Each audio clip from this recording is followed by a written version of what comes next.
to keep you entertained. It's worth the drive because you get in and the team's all ready and waiting, they're itching to go, and it's a proper little family. GB News is the People's Channel. It's the audience that makes the programme sing. We're giving our viewers and our listeners a voice. I see the thousands of your letters, tweets, emails, you name it, coming in. Britain is broken. How on earth did we get into this mess? But more importantly, how do we get out of it? The establishment had their chance. Now we're here to represent you. It's time for something different. It's time for GB News. I'm very patriotic. I believe in Britain. Our best days lie ahead. Britain's watching. Britain's watching. Join us here on GB News. The People's Channel. Britain's news channel. Join me, Patrick Christie's, Monday to Friday, 3 till 6. We tackle the day's news agenda like you've never seen before. It's high tempo, high octane, the most controversial topics, and the best guests. You will not be able to take your eyes and ears off it. I'm not afraid to ask the questions that you really want answered. 3 till 6 p.m, Monday to Friday on GB News, the People's Channel, Britain's news channel. GB News has its own late-night paper preview show, Headliners, where comedians take you through the next day's top news stories. You don't have to bother reading the newspaper, we've got it covered for you. Headliners, every night at 11 p.m, and repeated every morning at 5 a.m. We won't send you to sleep like some of the other paper review shows out there. GB News, the People's Channel, Britain's news channel. Join me, Camilla Tominey, on Sunday mornings from 9:30, taking the politicians to task and breaking out of SW1 to see how their decisions are affecting you across the UK. Bursting the Westminster bubble every Sunday morning, only on GB News, the People's Channel. Britain's watching. Hello, I'm Calvin Robinson. Do not miss my Common Sense Crusade Saturdays at 7 p.m. Join me for some in-depth discussions on faith. Is that not the start of the slippery slope? It's very much so. And the big moral questions of the day. I'm baffled. You've got some nerve. Only on GB News, the People's Channel, Britain's news channel. I'm Andrew Doyle. Join me at 7 o'clock every Sunday night for Free Speech Nation, the show where I tackle the week's biggest stories in politics and current affairs with the help of my two comedian panellists and a variety of special guests. Free Speech Nation, Sunday nights from 7 on GB News, the People's Channel, Britain's news channel.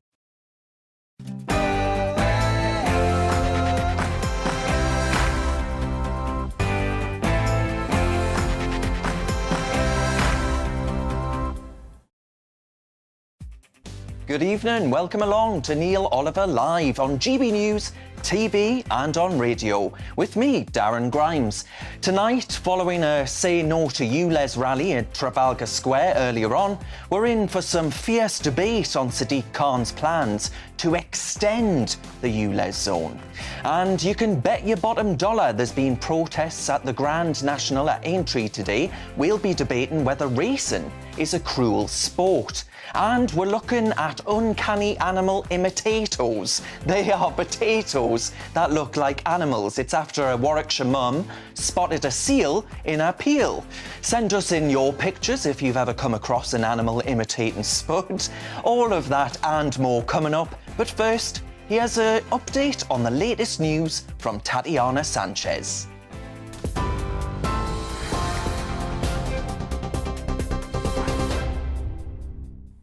Darren, thank you. This is the latest from the GB newsroom. 9 people have been arrested after a large number of protesters tried to enter the course at the Grand National.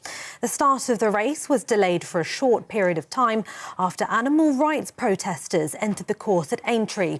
3 people were also arrested earlier today on suspicion of conspiracy to cause public nuisance. Demonstrators say the race is cruel, with 60 horses dying at the festival in the past 23 years. And it was Korak Rambler who ultimately won the race. The government's under pressure to prevent the most extreme nurses' strike yet after the latest pay offer was rejected. Members from the RCN voted against the 5% pay rise, meaning the NHS nurses in emergency departments, intensive care and cancer wards will take industrial action for the first time. The 48-hour walkout will start on the 30th of April. But 74% of Unison members voted to accept the same offer. Shadow Business Secretary Jonathan Reynolds says Labour would abolish the non-dom status to help ease the NHS crisis. I'd say what we can tell from what we've seen yesterday is, first of all, A resolution is relatively close. I think the government should have negotiated sooner. This shows this was always resolvable. This has always been, yes, about pay, but it's also been about the burden, the workload NHS staff are under. And if you take our plan, which is to abolish the non-dom super tax regime for very wealthy people, use that revenue, over £3 billion, to expand the NHS workforce, you're giving people some hope that some of the pressures they're under in future are going to be resolved. And I think that's all they've ever asked from the government. The Shadow Armed Forces Minister has told GB News a blind eye is being turned to predators around Parliament. Luke Pollard has described Westminster as the most unprofessional workplace he's encountered. Speaking to Gloria De Piero, the MP who recently announced he'll step back from politics, says victims of abuse and bullying are repeatedly being let down. I still don't think Westminster is a safe place to work, especially for many of the young members of staff that MPs employ. And we know that there are predators around Westminster that are sometimes allowed to continue or a blind eye turned. And I want to see that changed, because I think Westminster should embody the very best of our country. It should be a place that people aspire to get elected to and then want to change the world from a position of strength. And I'm afraid at the moment, I sometimes feel Westminster lets the rest of the country down. You can see that full interview with the Shadow Armed Forces Minister Luke Pollard on Gloria Meets tomorrow at 6 p.m. Demonstrators have gathered in London's Trafalgar Square to protest against the expansion of the ultra-low emission zone. If it goes ahead, drivers in outer London will have to pay £12.50 a day if their vehicles don't meet emission standards. 5 Conservative-led councils have launched legal action against the plans. But the Mayor of London's office calls the challenge costly and misguided and argues the proposal is life-saving. Around a quarter of young people are living in poor quality housing, according to the latest research.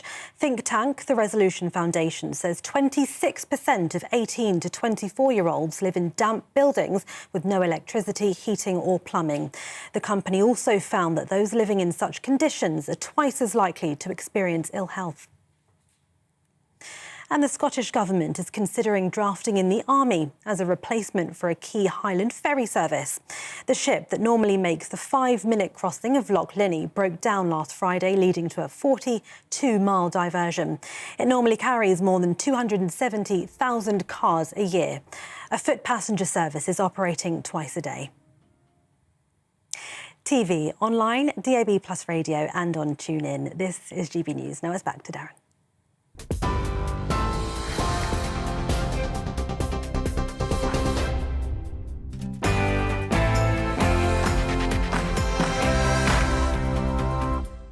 Welcome to Neil Oliver Live with me, Darren Grimes. The man himself will be back this time next week. But first up, I want to talk to you about Elon Musk, because he, this week, the Twitter owner and, of course, tech titan, he sat down with James Clayton, who's a tech reporter from BBC North America. The BBC, which the government primarily funds, of course, through a mandatory licence fee, took issue with Musk's labelling of the government-funded tag that was put across Twitter. This archaic and coercive taxation method, though, in my view, that threatens imprisonment, of course, for non-compliance or non-payment, is totally absurd in today's modern broadcasting landscape. Now, despite the BBC's lofty aspirations, I've no doubt, of holding Elon accountable for his fight for free speech on the public platform, the reporter arrived at Twitter HQ in the Democrat-run, crime-ridden hellhole of San Francisco, totally unprepared to challenge the tech mogul. He failed to present evidence to support his attacks on Elon Musk, who bravely, in my view, stands up for the free speech rights of we with dissenting voices and, of course, Hillary Clinton's deplorables. The BBC's North America tech reporter, James Clayton, turned up with a load of lazy, liberal left accusations around hateful content on Twitter. Clayton asserted that he'd seen more hateful content on his timeline. But, folks, when Musk challenged the BBC journal for specific examples of hate that he'd seen on his feed, guess what? The journalist couldn't offer a single one. causing Musk to accuse the journalist of lying after he said he couldn't give an example because, somewhat confusingly, he hasn't used Twitter in the last month or so. Yes, because you can't give me a single example of hateful content, not even one tweet, and yet you claimed that the hateful content was high. Well, that's a false. No, what I You just lied. It's incredible. I mean, you might think that he'd be embarrassed, but no, if anything, folks, he doubles down. Actually, at the time, when I was thinking about it, I had tons of examples of hate speech that I could have given him, but I didn't want to continue to go down that path. You hear him there, oh, if only I had all of this bank of evidence. I mean, Clayton then sought to hide behind the think tankers and pro-censorship lobbyists like the Institute for Strategic Dialogue. Now, this institute writes reports and sends its people out to meet the likes of the BBC, sharing, of course, their worldview and that of the United Nations and the World Economic Forum and others, especially when it comes to the issue of climate, in which challenging teenage truant Greta Thunberg sees you accused of disinformation. The Institute labelled tweets criticising the WEF and the billionaire George Soros as anti-Semitic, allowing the BBC to argue that hateful speech was therefore rising on Twitter. This is a risible attack on, and frankly, the very fake news that the likes of the BBC like to wax lyrical about until the cows come home, about the dangers of day in and day out.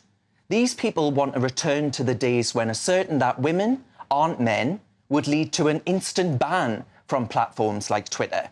They want a return to the days of the de facto public square that Twitter now is, being free of those views who might well have voted for Brexit or Trump, because, folks, they view us as racist, as sexist, as transphobic, as climate deniers, any Islamophobia you can think of, instead of being pro-border controls or pro-men in society or pro-single-sex spaces, pro-science and realism when it comes to reducing carbon emissions and so on and so forth. This BBC so-called journalist, who is less journalist and more activist, sat with Elon Musk for an hour, and not once, not one single time did he ask about the Twitter files, complete with stories, of course, as we know now, of election fixing, of the cover-up of the Hunter Biden laptop story, and the denial of free speech amendment rights that Musk exposed upon his takeover of the platform. In my view, we must never, ever let anybody tell us again that the BBC doesn't have an agenda, despite, of course, being a purportedly impartial broadcaster. The next day, after the Elon interview went viral across the internet and the BBC and its activists had been thoroughly ridiculed, they published a piece seeking to support its claim of hate speech, meaning speech they don't like and views that they lament. In this piece, they sought to conflate America's free speech amendment rights with, you guessed it, Nazism. I kid you not. Straight from the lazy Gary Lineker playbook. This interview ought to serve as a potent reminder of the risks of allowing our speech to be censored in the name of misinformation, in the name of hate, or whatever else they want to use to try and tape your mouth shut and remove your views from public view. Now, Twitter might not be the free speech Valhalla that many of us would like it to be, but if you ask me, under Elon Musk, it's a damn sight better than it ever has been, and is only the big tech company, the only one, to be led by a man who genuinely believes what he says. I want to leave you with this quote by him himself. In it, he says, "Free speech is meaningless unless you allow people you don't like to say things you don't like." Now, we used to know this. We used to tolerate this. We used to accept this wholeheartedly. The BBC and others, they might want us to go back to being able to silence those that we disagree with, but I don't think we should let them.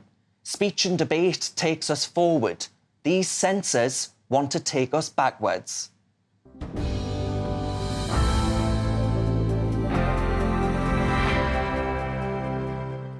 Now, all of that is, of course, my opinion, and you are totally free, I'm delighted to say, to disagree. You can email gbviews@gbnews.uk.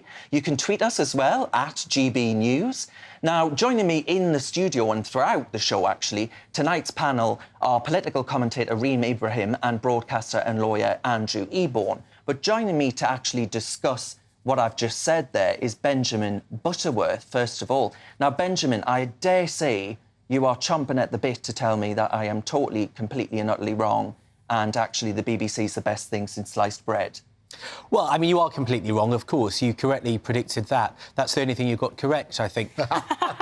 You know, I mean, look, I think Elon Musk believes in bugger all, to be honest. He believes in being a billionaire and being powerful and toying with the rest of the media. That's why he enjoyed so much the BBC interview. And I think, actually, you kind of feel, I at least felt sorry for James Clayton, the reporter, because, as I understand it, he had 30 minutes' notice from the request to speak with Elon Musk to getting the interview. So that slightly explains his lack of preparation. Well, the BBC put in the request, though, right? You would think that they would do their homework before putting in the request. Well, I mean, I don't think anyone expected him to say yes, let alone to say yes in half an hour's time. But the truth is that hate speech has clearly gone up on Twitter and in a way that is not being seen in other platforms. So there was a study done recently by the Centre for Countering Digital Hate that found the number of hate crime tweets against black people had doubled from him taking over. It had gone up by a third for homophobic tweets from him taking over. And you have accounts like that of Andrew Tate and Donald Trump, which, frankly, I think the former owner, Jack, as he was known, @Jack, was right to remove those accounts because all they do is stir hatred in the real world. So one woman, though, from back in the old days of Twitter that you mentioned, when Mr. Jack was the CEO, a woman was kicked off the platform, suspended for saying men aren't women. Well, I mean, I don't know exactly what was said. That's it. Well, I mean, look, if they were trying to target transgender people who are also using Twitter, also using social media, then I'm afraid I think that is hate speech. Because the truth is that when one person says something that tries to dismantle another person's very existence, then that's where I think the law should step in. But look, if you think Elon Musk is such a great bastion of free speech, well, why did he remove CNN, Washington Post and New York Times journalists just for tweeting about how many short trips he takes in a private jet? Well, he put his money where his mouth is, didn't he, by buying Twitter? It was quite expensive. Reem Ibrahim, I want to bring you in. Do you think women should be kicked off of Twitter for tweeting that men aren't women? Well, absolutely not, but I think we're conflating a few things here. Benjamin, you mentioned the law, saying the law should step in, but this isn't the law. This is a private company, Twitter, that is stepping in and deciding, actually, Elon Musk has now become the head of Twitter. He's taken it over. It's a private company, and he's unable to decide the free speech laws effectively on that platform. So if he was actually to decide, you know what, I want a completely restrictive platform, I want to see all of the transphobes, the homophobes off of this platform, completely censored, that's completely up to him because it's his company. However, it isn't. And I think we need to be very clear about whether this is the law versus a private company. OK. Andrew? Very simple. We live in a very diseased information space at the moment, and all generalisations are false, including this one. So the reality is that the more people who come onto the platform, the more likely you're going to have hate speech. And the problem with this, there's no standard definition of what hate speech is. You look at the United Nations, they talk about discrimination or derogatory based on sex or religion or so on and so forth. The BBC, in their defence, and it's important that we have a balanced discussion, because neither side is completely right. It's wrong for Elon to claim there's no hate speech. Of course there is. And it's wrong for the BBC to say, without evidence, that it's increased. They did provide the evidence afterwards. You're right to point out that it was lazy, if you like, not to go in with the hard facts and figures. But on their website, they talk about it. They give examples of people who've been allowed back on the platform who've got extreme views. So Andrew Aglin, for example, the founder of the neo-Nazi Daily Stormer website. You've also got Liz Crokin, one of the biggest propagandists of QAnon conspiracy theory. And they also quote those tweets. I won't repeat them because for legal issues, but they are there. And there's also... please don't. Yeah, no, I won't. But that's the point, isn't it? OK. They needed the evidence, and don't let the truth stand in the way of a good story is the important point. I mean, I dare say it's the definition, isn't it? It's the definition of hate speech that is the problem here. But thank you, Benjamin Butterworth. He's going to be back on later on. I'll be battling it out on the Saturday Night 5. Now, still to come, a feisty debate on ULEZ. But first, why did Monzo bank staff call a customer a horrible TERF? Don't go anywhere.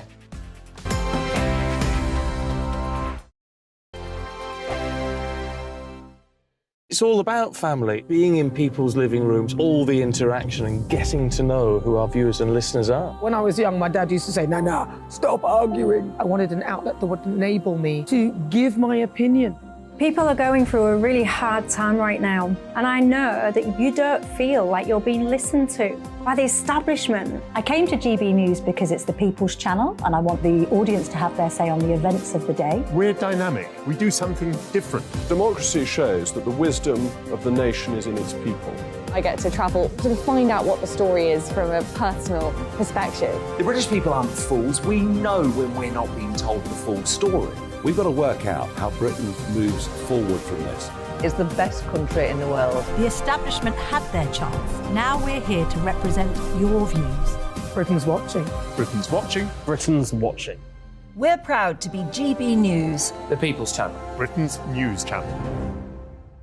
Hello, I'm Michelle Dewberry, and you can join me every weekday 6 till 7 on Jubes and Kerr. You're an inspiration to us all. Clip that bit up. Well, you are. That's my ringtone. My political ambitions those days are gone, I can tell you. She's only teasing. Go on. He's probably going to want to lay down now. I'll give him 2 minutes to have one. Let's respectfully disagree. That's what we like on Jubes and Kerr. Come and join us. GB News, the People's Channel.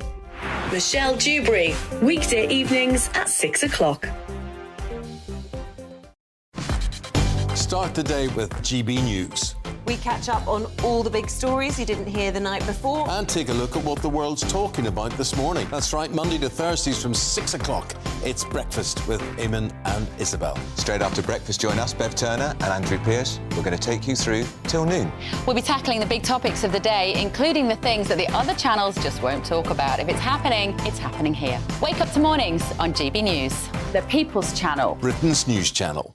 I'm Simon Evans. Join me on GB News for Headliners at 11 p.m. What's the scoop? I'll be joined by 2 of the country's top comedians. That's right. As we take a look at tomorrow's newspapers tonight. We're going to get into trouble. If it's a big story, we'll be covering it. Spill some tea on him. There we go. But we'll also have some fun. I wouldn't stick up a bank.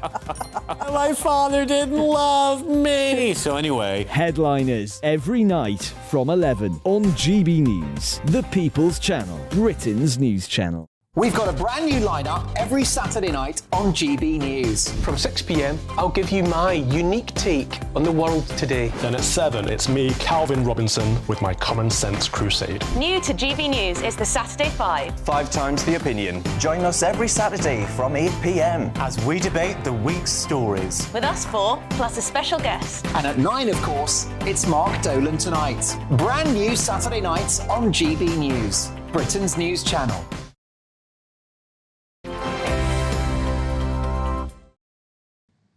Welcome back to Neil Oliver Live with me, Darren Grimes. Now, in the last hour, we've seen the 175th Grand National. That's, of course, the historical horse race at Aintree. Now, with Corach Rambler, ridden by Derek Fox, winning this year's race. But as ever, this race has divided opinion, no less than in this very studio. Not only was the start of the final and the main Grand National race delayed after a number of animal rising protesters made their way onto the track, 9 people have actually been arrested. Now, that's Merseyside Police confirming that. So it actually begs the question, is racing a cruel sport? Now, Andrew, animal risings actually say that several horses fell during the Grand National today, which is what their protest had actually been trying to stop. Where do you stand on this? Should we just say, look, this belongs to a bygone era, we need to be kinder to animals, etc., etc.? I think, any death in any sport is absolutely tragic. And I was heavily involved in Formula One in the early sort of 80s and 90s, and they introduced further safety measures to ensure that they're preserved on that sort of basis. The sensible people, and as I say, let's shed more light than heat on the subject matter, is absolutely look at ways to make it safer. I did put a bet on somebody gluing themselves to the jump, and I won on that one. But the principle is exactly that. Let's look at ways. Any death is one too many. So let's look at ways that we can make it safer. But it's a glorious sport. The people enjoy it and so on and so forth. There's a debate about getting rid of the whips and so on and so forth, which you can encourage the horse to carry on anyway. So make it safer. The horses do get incredibly well looked after generally. We were talking about them being pampered in ways that most humans are not pampered. So it's got to be right. Let's look at ways, but let's look at practical ways to make the sport safer. Reem, I tell you what I am. I'm sick. And I'm sick of the likes of Animal Rebellion, or whatever they're called in themselves these days. Obviously offshoots. They're all offshoots from Extinction Rebellion. And it's all a brand of left-wing politics, right, that wants to actually, in my view, immiserate Britain until we're, I don't know, crawling around caves in a loincloth. You know, so where do you stand on this? No, I totally agree. I think actually, you know, these parts of our British tradition, the Grand National is a huge part of our British tradition. The first run was in 1839. I think it's hugely important that we preserve these parts of British tradition. They're a huge part of our culture. When we all come together and we're able to watch the races, I think it's just fantastic that we're able to preserve these things. And you're right. I mean, there is this sort of branch of left-wing politics that tends to be particularly militant, where they are militant to, I mean, all things British culture, but also they just kind of want everyone to be incredibly miserable. We saw this with the sort of potential protest with the coronation that coming up. I mean, these people, this sort of particularly militant branch of left-wing politics, they just tend to want to be miserable and want to ruin everything and take all good things away from us, all good British things. Absolutely. Yeah, but you do have to have a balance, though, and there are some points. If it can be made safer, make it safer. I think it's wrong to dismiss everything on political grounds. I say, let's shed more light and less heat. Absolutely, but they've already been doing that. I just want to read out this from the British Racing Authority. They've said in a statement released earlier this week that there have been huge improvements in recent years at Aintree Racecourse to improve the welfare of horses racing there. Changes introduced since 2012 include adapting and rebuilding the fences, facilities and stables. From the very moment a horse arrives, the most important thing to the racecourse is its safety and welfare. Now, we'll end it there, but I mean, I must say, 150,000 people attending, millions watching it on telly. I think it would be a cry and shame, actually, if they get their way, and that's it for that. Now, a man has been labelled a horrible TERF. Now, a TERF, for those who don't know, is a trans-exclusionary radical feminist. I think we've all been called that these days. By employees. This is by employees at a bank after he criticised this bank's transgender policies. The bank in question is Monzo Bank, and Monzo Bank's policies include checking not assuming pronouns, gender-neutral toilet facilities, and describing maternity leave as primary caregiver leave. Now, this man has been mocked by staff online, which came to light after he made a Freedom of Information request. Reem, has this man been treated shamefully by this bank? I mean, it doesn't strike me as a very good way to go about getting custom, because a lot of people happen to believe in biological sex. Yeah, it is, and I don't necessarily have a problem with these employees having these opinions, or actually for this private company Monzo to have these policies. I think they're ridiculous, and I think that, I mean, the primary caregiver one is probably the most offensive. You know, entirely erasing the fact that women are the majority, that are the primarily caregivers. Of course, men are as well, but when we're talking about maternity leave and maternity care that is very specific to women, we give birth, and only women can give birth, so I think it's very important that we are clear about that. But again, look, I mean, this is a private company, and I personally won't be banking with Monzo. Will you be banking with Monzo? What's interesting is the language, isn't it? Because you get a horrible TERF as opposed to a nice one. I mean, what's that about? The principle is exactly this. It should come out of respect and working out a balance and being sensitive about a conversation. Here at GB News, we have gender-neutral toilets, for heaven's sake, so we look at that sort of thing. Not deliberately, not by design, not by design. Maybe economic reasons, but the principle is that we do.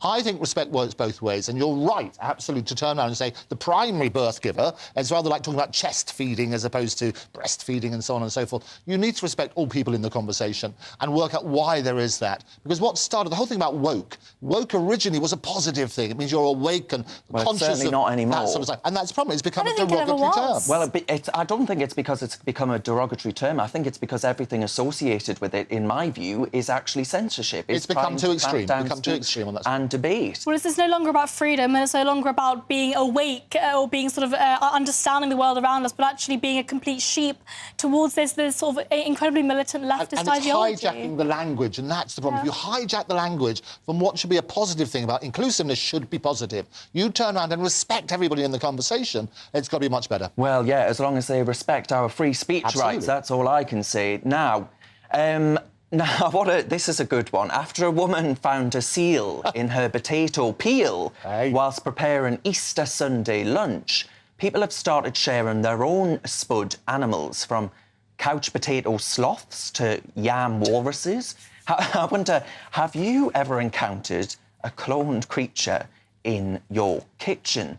Send in gbviews@gbnews.uk. But Andrew, have you ever found a seal lurking in your I love it, and there's great stories about it. It's called pareidolia, is what it is. So there's a wonderful name for it, where human nature, go back to the caves and about preservation. It's finding faces in places where you wouldn't normally see it. And they think of it for two reasons. They think about basically children, because they need it to getting that sort of instinct, but also to preserve yourself for safety. So if you saw something in which looked like a tiger, a saber-toothed tiger... For our radio listeners, we've got the seal, the spud seal. Oh, fantastic. In image there. And it does actually look like a seal. Because you can see the face. I love it.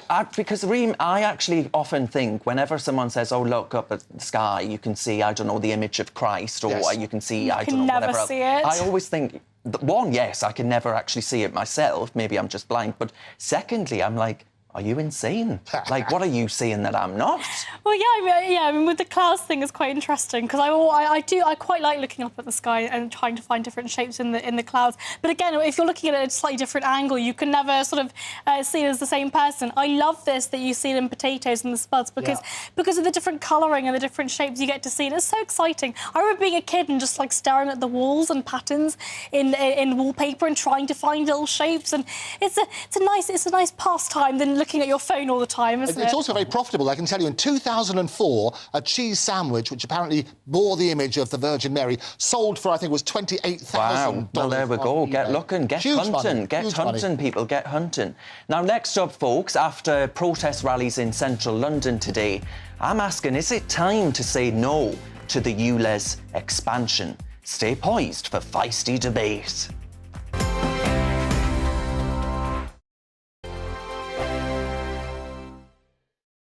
I joined GB News because I was sick and tired of not hearing my views being represented, not just mine, but so many people that I knew and spoke to. I just couldn't get my voice out there. I couldn't say anything. I couldn't do anything. Whatever the narrative was, I kind of had to follow it. GB News is there to provide a voice for those who have been ignored by the establishment media. We think different things, we've got a different style. GB News is here to be optimistic and positive about the future. It's real kind of dynamic and flowing, with the audience very much at the heart of it, like a big family.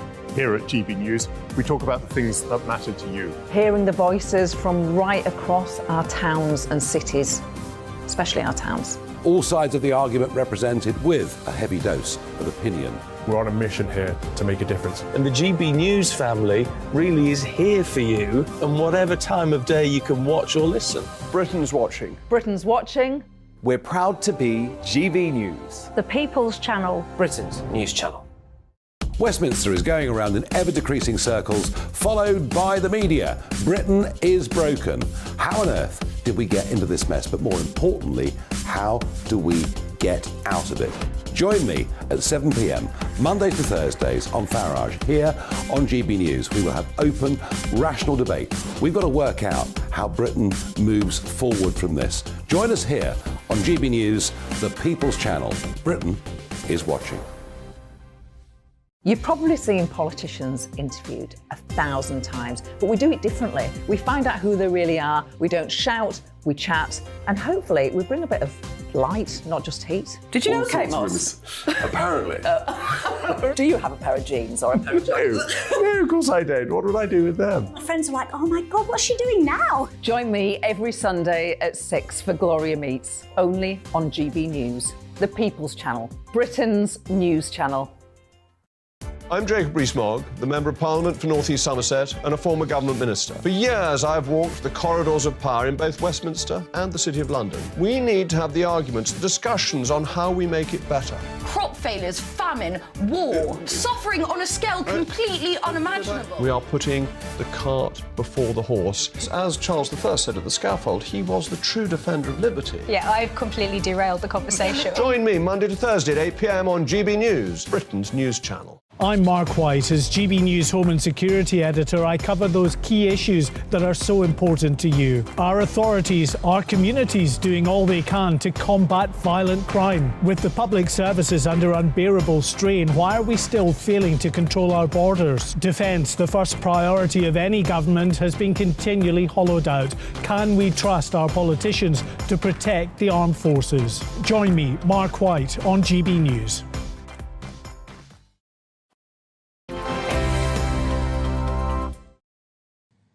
Welcome back to Neil Oliver Live with me, Darren Grimes.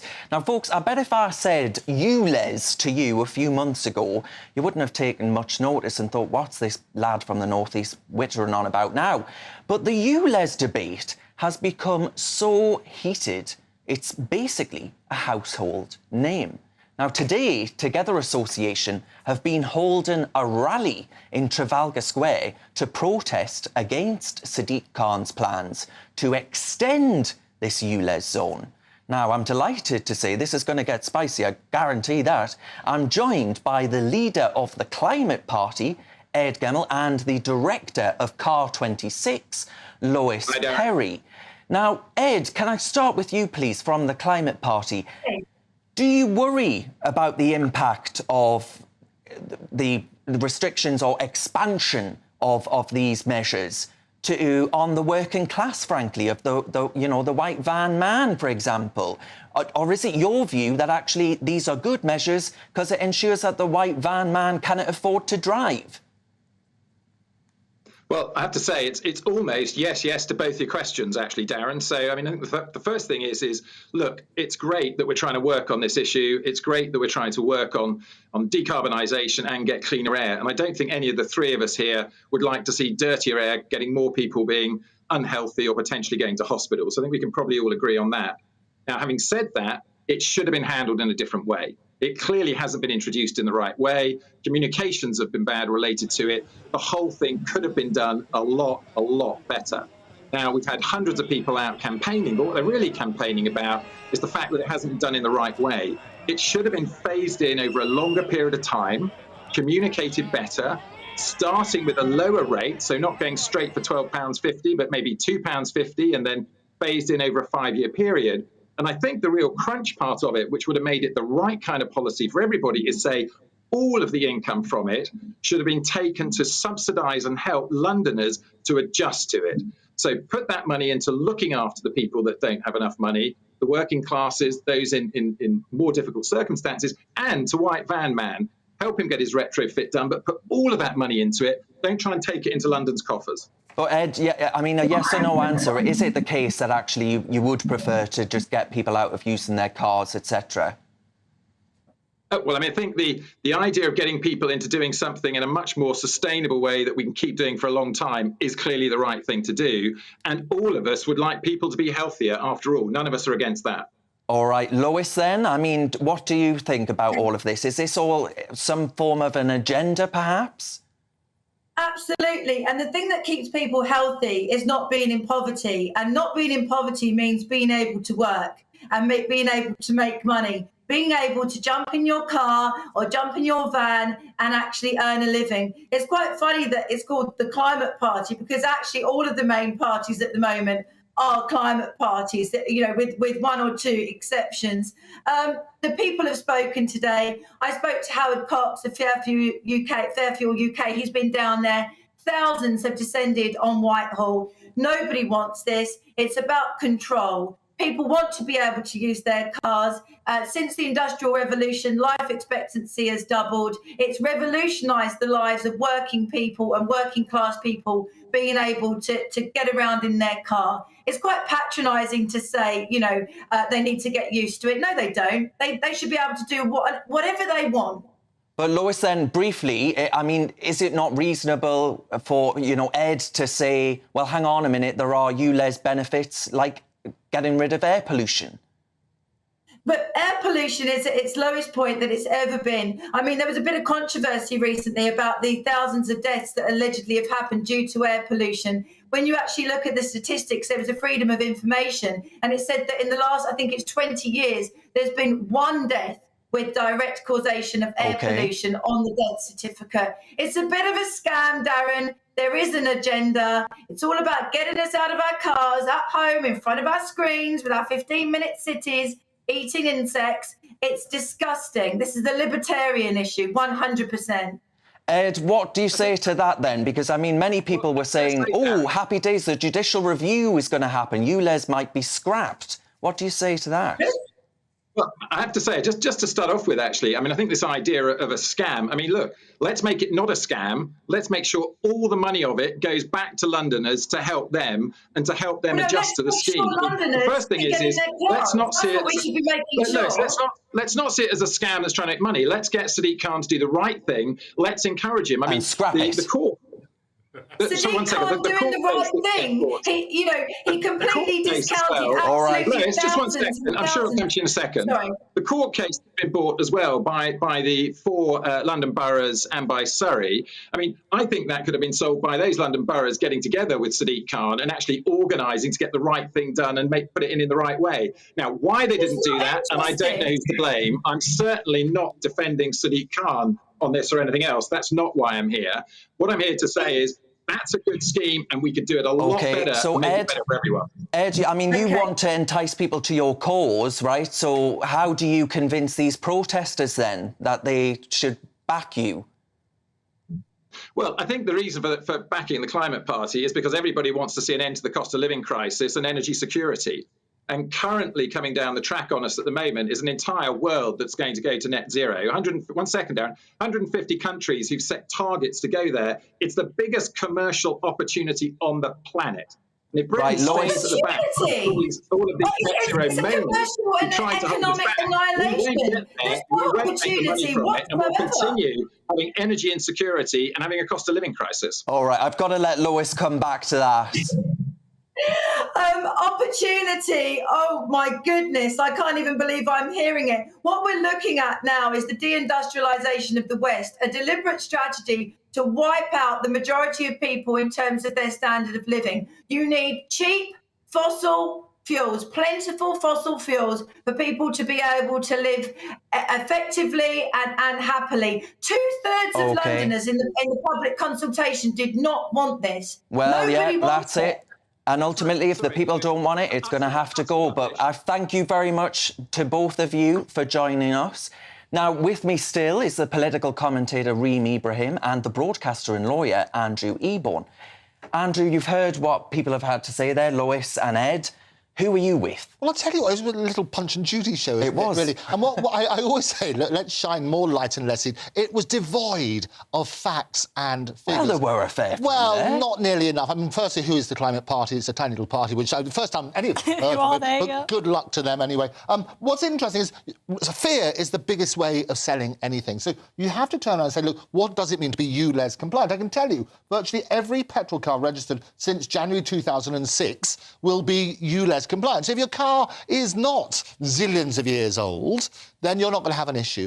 What you need to look at in not just the economic debate, you need to turn around and say, look, what's the impact going to be on people coming in to the theatres, to the restaurants and so on and so forth, and to the shops? Yeah. And it's a massive thing on that basis. We need to have far more facts and figures to make informed decisions. Well, I mean, there was in the press today, there's a French man who's got quite the shock when he received a bill through the post. But, Reem, I know in my part in Newcastle, there are people saying, because we have a clean air zone as well. It's not just London, you know, this is actually an agenda, in my view, that's going around the country.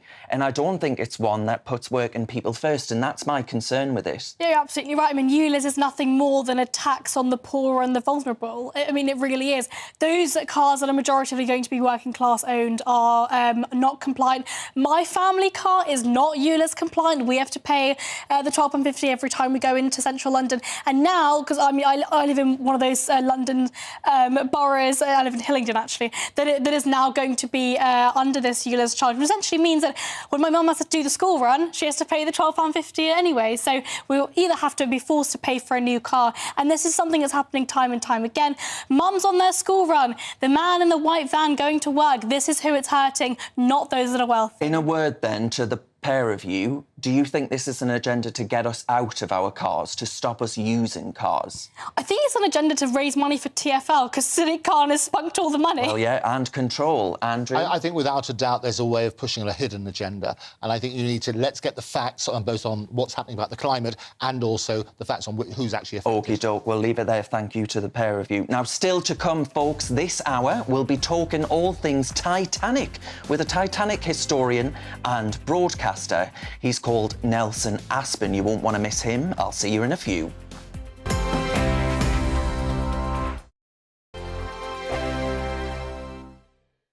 Monday to Thursday nights on GB News. At 6, it's Dubes & Co. 7 o'clock, Farage. At 8, join Jacob Rees-Mogg. And at 9, Dan Wootton Tonight, followed by Headliners. On TV, radio and online. This is GB News.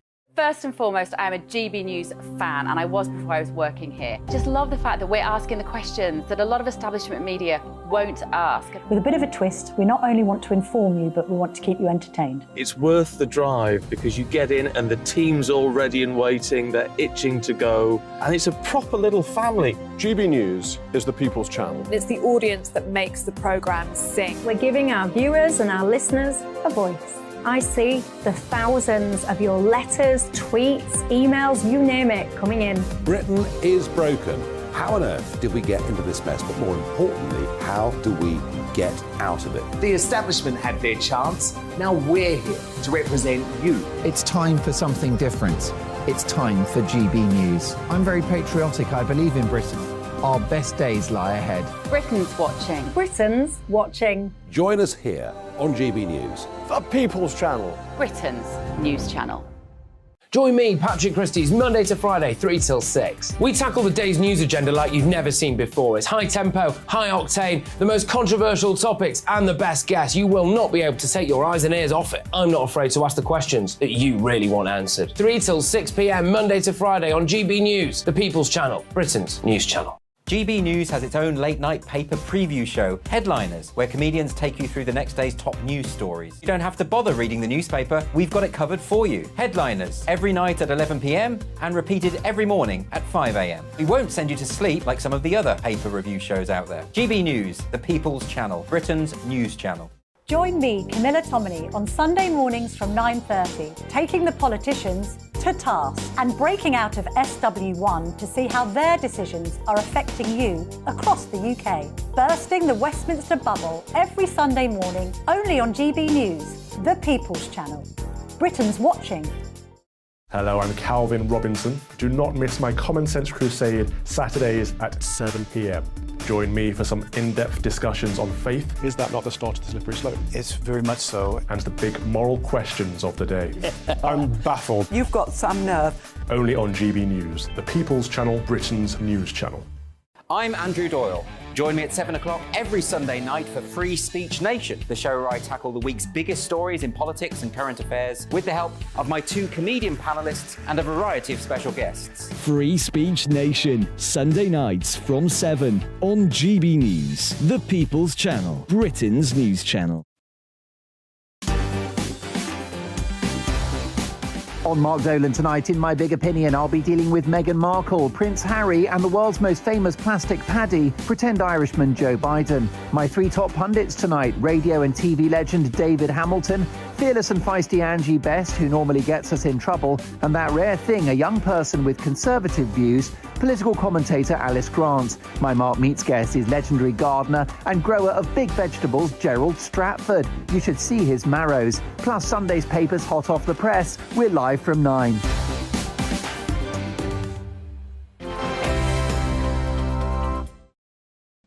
Welcome back, folks. Thank you very much for your company. Now, you've been getting in touch with your views, much more important than any of ours. And you've been talking about Elon Musk.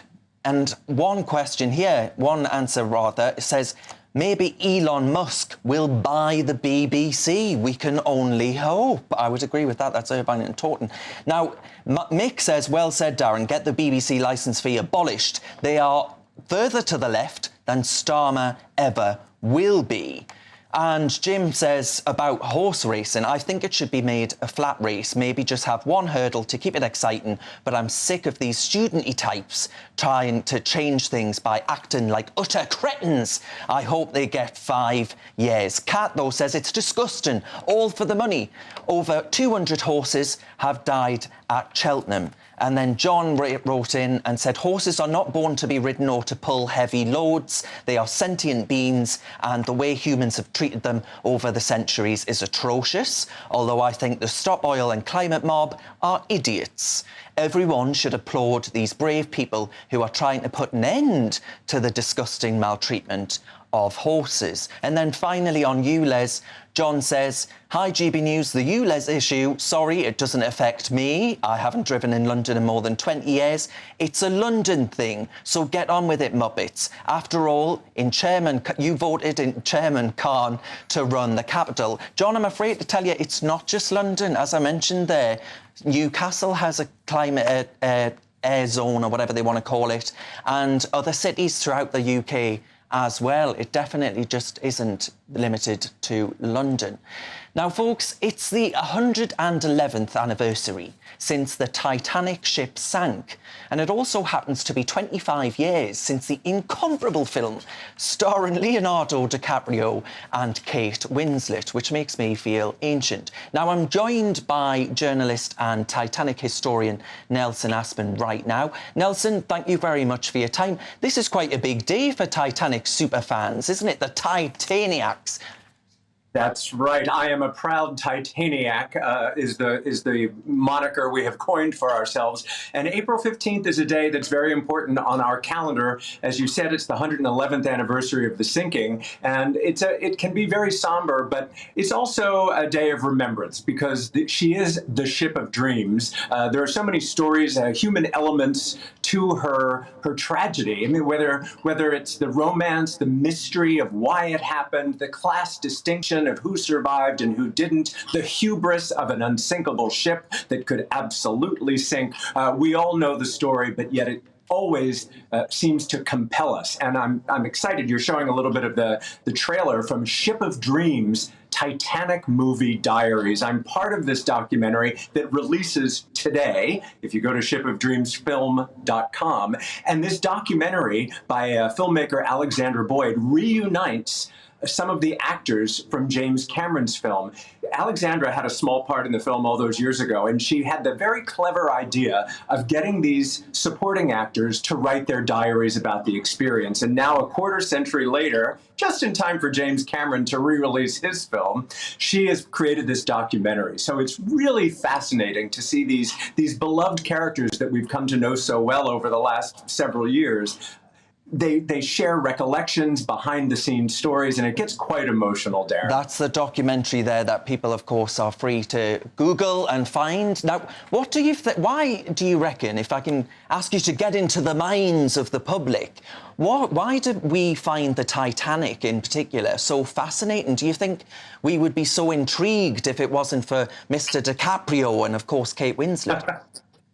Well, we certainly wouldn't be as intrigued if the ship had just had smooth sailing and arrived in New York as planned. It's because it was a disaster of epic proportions that it is so timeless to us, like a 9/11 or Vesuvius blowing. I mean, these are epic tragedies where people from all walks of life are thrown together. This is the recipe for any successful disaster movie you see. And so you mentioned Titanic, but it really didn't have anything to do with the love story of Kate and Leo, which, you know, was fictional and certainly very romantic, if you think of it that way. But it was the fact that third class, second class, first class, men, women, people from all over the world, every demographic was represented on the same ship. And that's when the great equalizer comes into play, Darren.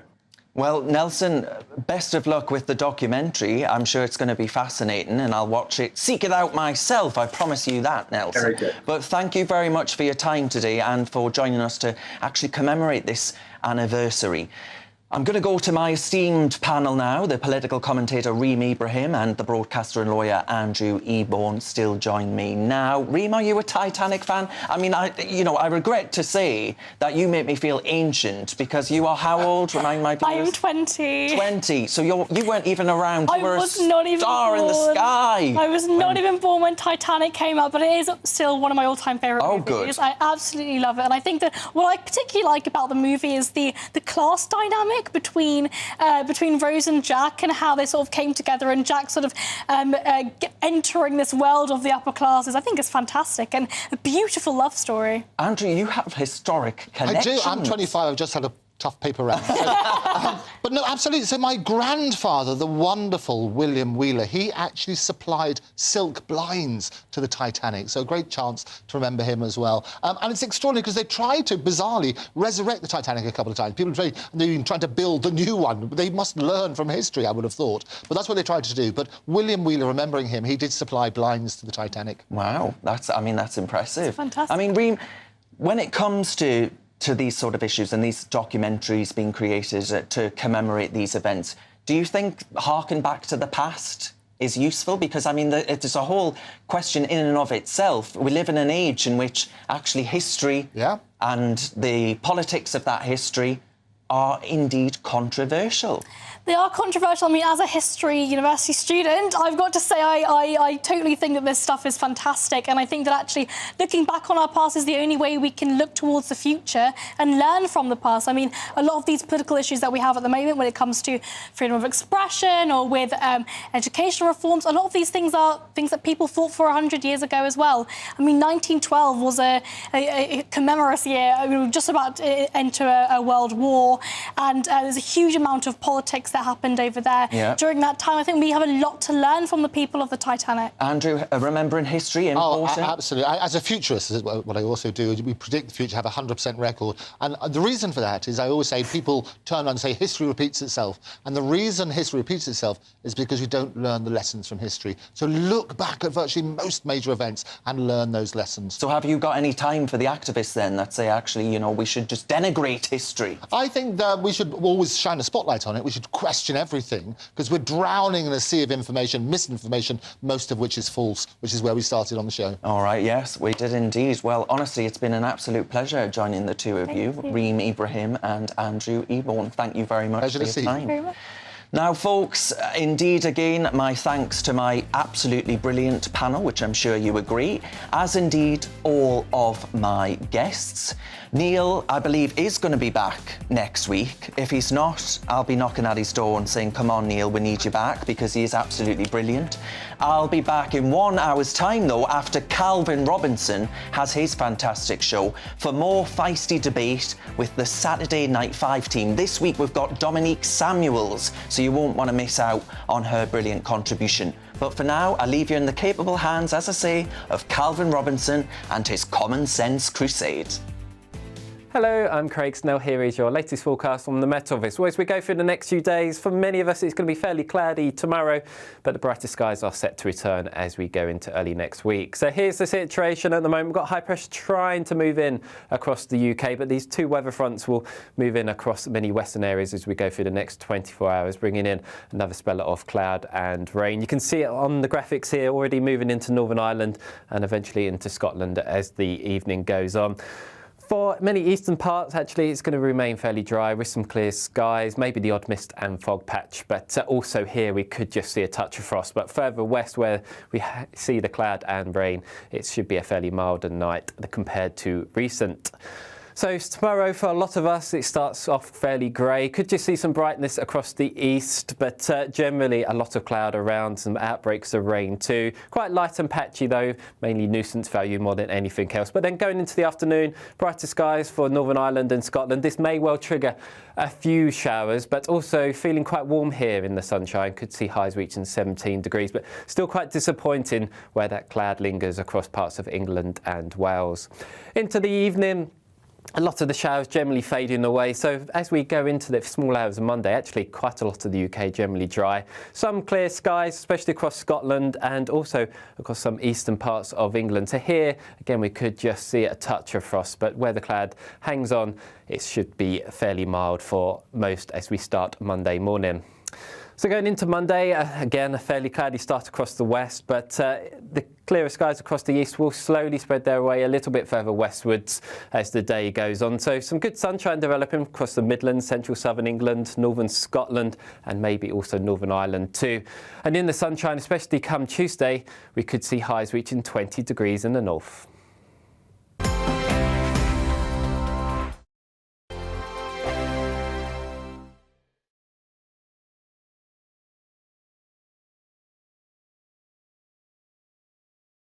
It's all about family, being in people's living rooms, all the interaction and getting to know who our viewers and listeners are. When I was young, my dad used to say, no, stop arguing. I wanted an outlet that would enable me to give my opinion.